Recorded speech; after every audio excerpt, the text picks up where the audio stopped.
Miraj group के 40वें स्थापना दिवस की आप सभी को हार्दिक शुभकामनाएं। नमस्कार, आप सभी का स्वागत है और आप देख रहे हैं न्यूज़ 21। मैं हूं आपके साथ सोनम गुरु। तो चलिए शुरुआत करते हैं खबर दोपहर की। टोंक जिले के बरौनी थाना क्षेत्र के पितावास गांव में नाली की सफाई को लेकर हुए विवाद ने खूनी संघर्ष का रूप ले लिया। दोनों पक्षों के बीच हुई लाठी भाटा जंग और मारपीट में हीरालाल गुज्जर की मौके पर ही मौत हो गई, जबकि 3 महिलाओं सहित 2 अन्य लोग गंभीर रूप से घायल हो गए। घटना की सूचना मिलते ही बरौनी थाना पुलिस तुरंत मौके पर पहुंची और घायलों को टोंक के शहादत अस्पताल में भर्ती कराया, जहां उनका इलाज जारी है। तनावपूर्ण स्थिति को देखते हुए अस्पताल परिसर और गांव में अतिरिक्त पुलिस जाब्ता तैनात कर दिया गया। पीपलू के डीएसपी विनोद कुमार ने बताया कि इस मामले में त्वरित कार्रवाई करते हुए करीब आधा दर्जन लोगों को डिटेन किया गया, जिनसे पूछताछ की जा रही है। पुलिस ने मृतक के शव को अपने कब्जे में लेकर पोस्टमार्टम की प्रक्रिया शुरू कर दी है और गांव में शांति व्यवस्था बनाए रखने के लिए बड़ी नजर रखी जा रही है। टोंक से ब्रिजेश परिवाहल की रिपोर्ट। पुलिस थाना बरौनी का गांव है, पीतवास है। उसमें दो परिवारों के बीच में आपस में गली के विवाद को लेकर के झगड़ा हुआ, दोनों में मारपीट हुई। तो एक व्यक्ति हीरालाल की मौके पर ही मौत हो गई, जिसकी डेड बॉडी शहादत हॉस्पिटल टोंक में रखवा दी गई है। पोस्टमार्टम फिर आगे कार्रवाई जैसी रिपोर्ट दर्ज होती है उस हिसाब से करेंगे।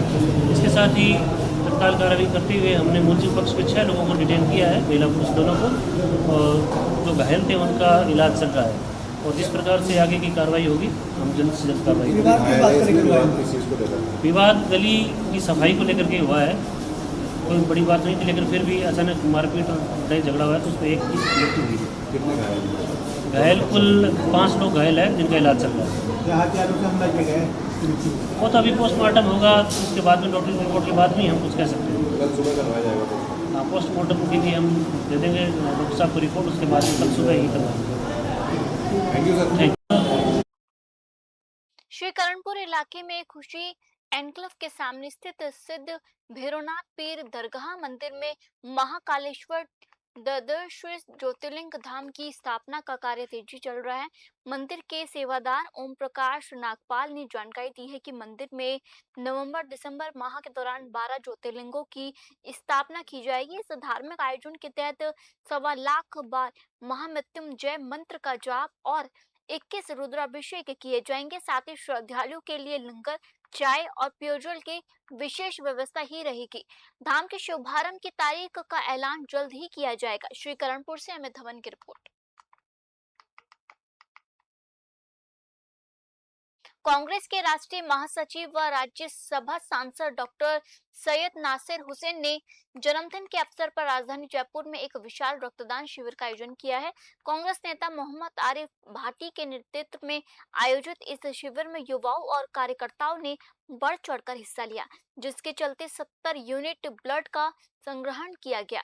रक्तदान शिविर के साथ साथ इंदिरा कृष्ण आश्रम और आसपास की गरीब बस्तियों में जरूरतमंदों के बीच भोजन के पैकेट भी वितरित किए गए। इस मौके पर कांग्रेस नेता मोहम्मद आरिफ भाटी ने कहा कि रक्तदान महादान है और हर खुशी के मौके पर ऐसे सामाजिक सरोकार के कार्य किए जाने चाहिए ताकि जरूरतमंदों को समय पर मदद मिल सके। उल्लेखनीय है कि कांग्रेस नेता भाटी पिछले 5 वर्षों से लगातार इस तरह के मानवीय एवं सामाजिक सेवा के कार्यक्रम आयोजित करते आ रही है। जयपुर से अलीम खान की रिपोर्ट।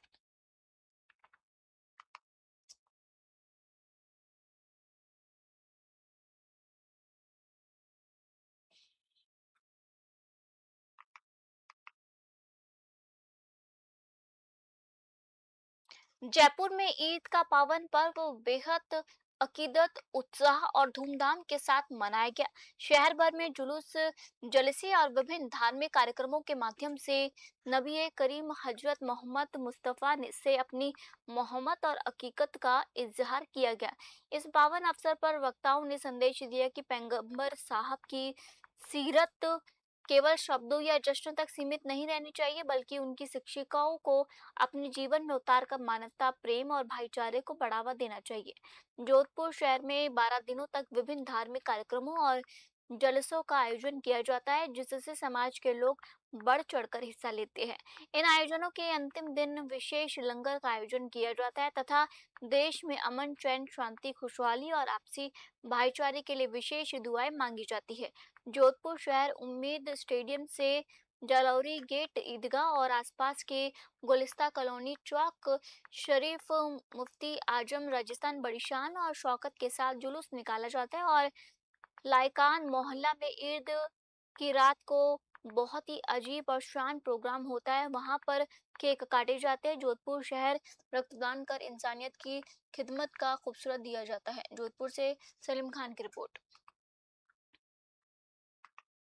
श्रीगंगानगर के मोहनपुर रोड स्थित 3 पुली पर संचालित श्री धर्म संघ संस्कृत विद्यालय में ब्रह्मचारी कल्याण स्वरूप महाराज के सानिध्य में श्रावणी उपाकर्म का पावन आयोजन वैदिक विधि विधान और पूरी श्रद्धा के साथ संपन्न हुआ।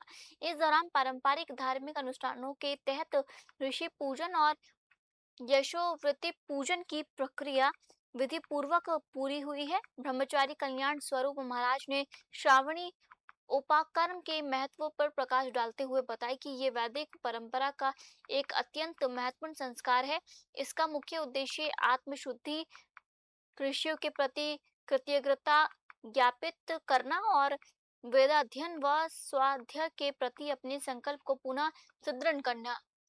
यज्ञोपवीत पूजन के माध्यम से व्यक्ति अपने जीवन में धर्म, संयम, सदाचार और कर्तव्य पालन के संकल्प को नए सिरे से स्मरण करता है। श्रीगंगानगर से साहब राम की रिपोर्ट। महादेव, आज श्रावणी उपाकर्म मनाया जा रहा है, जिसमें सभी द्विज बंधु प्रायश्चित करते हैं और गौमूत्र, गोबर, दूध, दही, भस्म स्नान और कई औषधियों का स्नान हम सब लोग करते हैं, जिससे साल वर्ष भर में जितना भी हम लोगों ने भूले अनजाने में जो भी हमसे अपराध हो जाता है उसकी क्षमा प्रार्थना के लिए आज इस स्रोत में जल में खड़ा होकर और हम लोग सब प्रायश्चित करते हैं। और सभी द्विज बंधुओं को, ब्राह्मण, क्षत्रिय, वैश्य, सबको ही ये करना चाहिए जो यज्ञोपवीत धारण करता है, क्योंकि इससे अनंत फल होते हैं, अनंत पितरों को जल में प्राप्त होता है और कई जन्मों तक इसका पुण्य का भाग प्राप्त होता है। हर हर महादेव। महादेव। राजधानी जयपुर के वार्ड 49 से भाजपा प्रत्याशी के रूप में अशोक कुमार गुप्ता ने संगठन से टिकट की मांग की है। अशोक कुमार गुप्ता का कहना है कि वह पिछले 20 वर्षों से लगातार समाज और क्षेत्र से जुड़े कार्यों में सक्रिय रहे हैं। इस दौरान उन्होंने सांस्कृतिक और धार्मिक आयोजनों से भागीदारी के 7 कॉलोनी के विभिन्न समस्याओं के समाधान के लिए अपने स्तर पर प्रयास किया। उनका दावा है कि स्थानीय लोगों की समस्याओं को प्राथमिकता देते हुए उन्होंने जरूरतमंदों की मदद और क्षेत्र के विकास से जुड़े मुद्दों को उठाया। अब उन्होंने भाजपा संगठन के सामने वार्ड 49 से चुनाव लड़ने की इच्छा जताई है। टिकट मिलने की स्थिति में क्षेत्र की समस्याओं को प्राथमिकता से उठाना और जनता के बीच सक्रिय रहकर काम करने की बात कही गई। जयपुर से ब्यूरो रिपोर्ट। बोली में नगर निकाय चुनाव को लेकर आज से नामांकन प्रक्रिया का औपचारिक आगाज हो गया है। रिटर्निंग अधिकारी एवं पूर्व जिला कलेक्टर राजेश कुमार मीणा ने बताया कि राज्य निर्वाचन आयोग ने निर्देश अनुसार 27 अगस्त से नाम निर्देशन फॉर्म स्वीकार किए जा रहे हैं। प्रशासन की ओर से चुनाव को लेकर सभी आवश्यक तैयारियां पूरी कर ली है। नगर पालिका क्षेत्र में कुल 25 मतदान केंद्र बनाए गए हैं और सुरक्षा की दृष्टि से क्रिटिकल मतदान केंद्रों का चिन्हीकरण कर विशेष प्रबंध किए गए हैं। प्रशासन का मुख्य उद्देश्य पूरी चुनाव प्रक्रिया को शांतिपूर्ण, निष्पक्ष और व्यवस्थित तरीके से संपन्न कराना है। बोली से दीपक गिरी की रिपोर्ट। देखिए, आज से हमारा लोक सूचना जारी हो चुकी है। इस उपरांत वर्तमान में नॉमिनेशन का कार्य प्रारंभ हो चुका है और 27, 29 और 31 तारीख को नॉमिनेशन का कार्य किया जाएगा। उसके उपरांत स्क्रूटनी का जो समय है वो 3 तारीख का है, बुधवार को 11 बजे से लेकर 11 बजे के बाद में और 3 बजे तक का होगा। और रही बात जहाँ तक अपने मतदान केंद्रों के संबंध में विभिन्न प्रकार की व्यवस्थाएं, कानून व्यवस्था की समीक्षा का विषय है। इस संबंध में पुलिस प्रशासन के साथ में बैठकर समीक्षा कर ली गई है। क्रिटिकल जो मतदान केंद्र है उनका चिन्हीकरण कर लिया गया है और इसके संबंध में लगातार मॉनिटरिंग की जा रही है। जिला निर्वाचन अधिकारी, जिला कलेक्टर महोदय द्वारा भी लगातार इसकी समीक्षा की जा रही है और इसके पर्याप्त हमने व्यवस्थाएं कर ली है। हमारे कुल बूथ 25 मतदान केंद्र है और जहाँ पर मतदान होना है कुल वार्ड में 25 है, जहाँ पर विभिन्न प्रकार की व्यवस्थाएं सुनिश्चित कर ली गई है, समुचित प्रकार की व्यवस्थाएं कर ली गई है। लोगों को आमजन को वोटिंग करने में किसी प्रकार की असुविधा नहीं है, इसके लिए लगातार हम प्रयास करते हैं। बढ़ते अगली खबर की ओर। टोंक जिले में उर्वरक वितरण व्यवस्था को पूरी तरह पारदर्शी बनाने के लिए डिजिटल प्रणाली की शुरुआत की गई है। इसी कड़ी में निवाई की किसान क्रय विक्रय सहकारी समिति से आधिकारिक तौर पर FFS यानी fertiliser distribution systems app launch किया गया। इस नई डिजिटल पहल से अब किसानों को खाद के लिए कतारों में नहीं लगना पड़ेगा और वे घर बैठे अपने मोबाइल से यूरिया और DAP जैसे उर्वरकों की ऑनलाइन बुकिंग कर सकेंगे। कार्यक्रम के दौरान कृषि विभाग के अधिकारियों ने मौके पर मौजूद किसानों को FFS ऐप डाउनलोड करने और ऑनलाइन बुकिंग करने की पूरी प्रक्रिया का लाइव परीक्षण भी दिया। इस नई डिजिटल पहल का स्वागत करते हुए किसानों ने कहा कि अब उन्हें खाद के लिए अनावश्यक परेशानियों का सामना नहीं करना पड़ेगा। कार्यक्रम में कृषि विभाग के कई अधिकारी, किसान प्रतिनिधि और बड़ी संख्या में स्थानीय किसान मौजूद रहे। निर्वाई से पवन शर्मा की रिपोर्ट।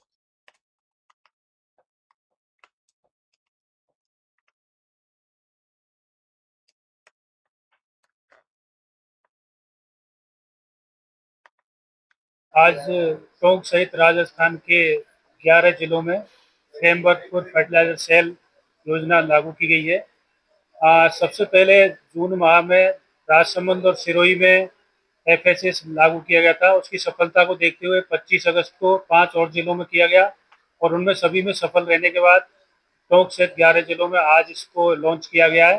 तो सुबह 6:30 बजे से ही सभी किसानों के लिए सिस्टम खुल गया। इस सिस्टम में किसान अपने मोबाइल ऐप से प्ले स्टोर में जाकर के FSS को डाउनलोड करके और अपने खाद की बुकिंग कर सकता है। जो भी डीलर जिनके पास भी उनका चाहा हुआ खाद उपलब्ध है, उन सब के लिए वो उस पर खुल जाता है किसके पास कितना खाद है और उसमें से जिस डीलर से उसके नज़दीक हो, जिससे चाहे वो सारे खाद उस पर बुकिंग कर सकता है। और वो जिसकी बुकिंग है वो लगभग 48 घंटे तक वैलिड रहती है। आज टोंक सहित राजस्थान के बढ़ते अगली खबर के श्रीगंगानगर जिले में स्थानीय निकाय चुनावों को लेकर लोक अधिसूचना जारी होने के साथ ही गुरुवार को सुबह 11 बजे से नामांकन पत्र दाखिल करने की प्रक्रिया आधिकारिक रूप से शुरू हो गई है। नामांकन प्रक्रिया के पहले दिन ही रिटर्निंग अधिकारी कार्यालय से पर्चे दाखिल करने वाले दावेदारों और उनके समर्थकों की खासी भीड़ जुट गई है। राय सिंह नगर, अनूपगढ़, घड़साना, श्री विजयनगर और सूरतगढ़ इन निकायों में 9 सितंबर को मतदान होगा, जबकि नगर परिषद श्री गंगानगर, सादुल शहर, केसरी सिंहपुर, श्रीकरणपुर, पदमपुर और गज सिंहपुर इन निकायों में 11 सितंबर को मतदान कराया जाएगा।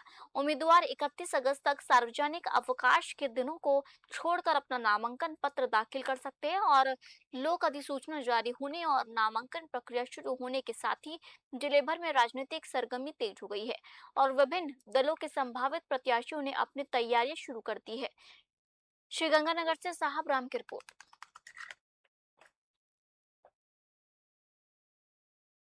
फिलहाल आज के बुलेटिन में इतना ही और आप देखते रहिए न्यूज़ 21। जय हिंद।